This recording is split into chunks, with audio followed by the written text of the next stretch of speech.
এটা হলো বাংলাদেশ জাতীয়তাবাদী প্রকাশনা সংস্থা এবং ইতি প্রকাশনী সম্মিলিত যৌথভাবে তৈরি করেছে। এটা হলো জিয়াউর রহমান সাহেব যে বাড়িতে জন্ম সেই বাড়ির আদলে আর কি একদম তৈরি করা হয়েছে আমাদের এই স্টোরটা।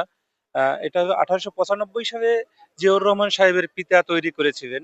এরপর আর জিয়াউর রহমান সাহেব সাবেক সেনাপ্রধান ছিলেন, বাংলাদেশের রাষ্ট্রপতি ছিলেন। দেশনেত্রী বেগম খালেদা জিয়া বাংলাদেশের প্রধানমন্ত্রী ছিলেন।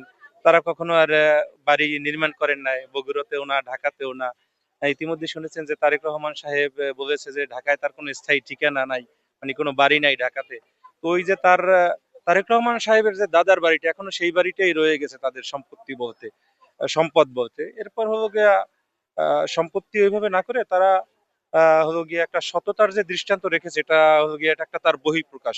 এই তরুণ প্রজন্ম জানুক। আর এই বাড়িটার আদলে তৈরি করার আরো একটা কারণ হলো যে আমাদের দলের নেতাকর্মীদের বগুড়ায় গিয়ে কোনো ওইরকম পূজার্চনা নাই, কিংবা বগুড়া কেন্দ্রিক একটা কোনো সিন্ডিকেট নাই।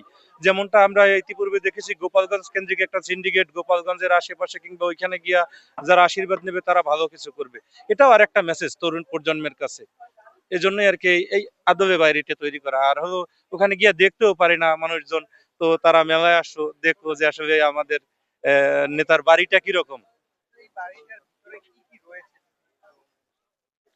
ওখানে আপনার হলো গিয়ে আমি নিজেও গিয়েছি, শুধু তাদের থাকার রুম রয়েছে। আর ওইরকম আসবাবপত্র বলতে তেমন কিছুই নেই। আর এখানে ওইরকম সিম্পলি করা হয়েছে, জাস্ট বইগুলো আমাদের জাতীয়তাবাদী প্রকাশনী সংস্থার বইগুলো আর কি রয়েছে।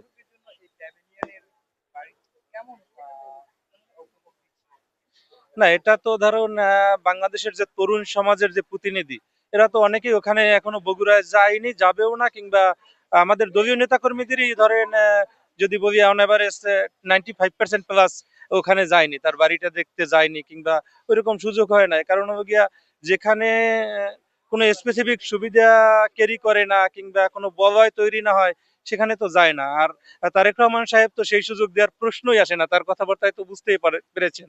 এজন্য আসলে যে তরুণ প্রজন্ম দেখুক, তাদের কাছে একটা মেসেজ যাক।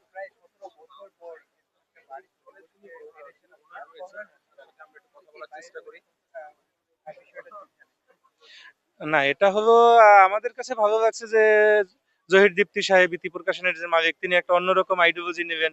আমরা বললাম যে আসলে এটা একটা ভালো উদ্যোগ, ভালো উদ্যোগের কারণে যে আসলে ওই বাড়িতে তো গিয়ে কেউ দেখার সুযোগ হয় না। কারণ যেখানে আপনার স্পেসিফিক কোনো সুবিধা নাই, বগুড়া কেন্দ্রিক কোনো বলয় নাই, কিংবা তাহলে তো বগুড়ায় যাবেও না মানুষ। আর মানুষ তো জানেও না। অনেকে আমরা দেখেছি যে ফ্যাসিস্ট সরকার প্রচারণা করেছে যে খালেদা জিয়া দুর্নীতি করেছে, জিয়াউর রহমানের ছিল একটা ভাঙা সুটকেস।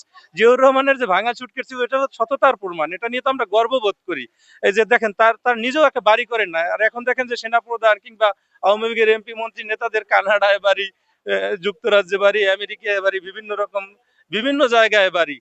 আর সেখানে তার পরিপ্রেক্ষিতে একজন সেনাবাহিনীর প্রধান, একজন রাষ্ট্রপতি, একজন প্রধানমন্ত্রী, আহ, আহ, তাদের যদি একটা বাড়ি থাকে এরকম, এবং সেটা এখনো পুনর্বহাল থাকে, ঢাকায় যদি কোনো বাড়ি না থাকে, এটা তো তরুণ প্রজন্ম এখান থেকে তো অনেক কিছু শেখার আছে, একটা মেসেজ আছে।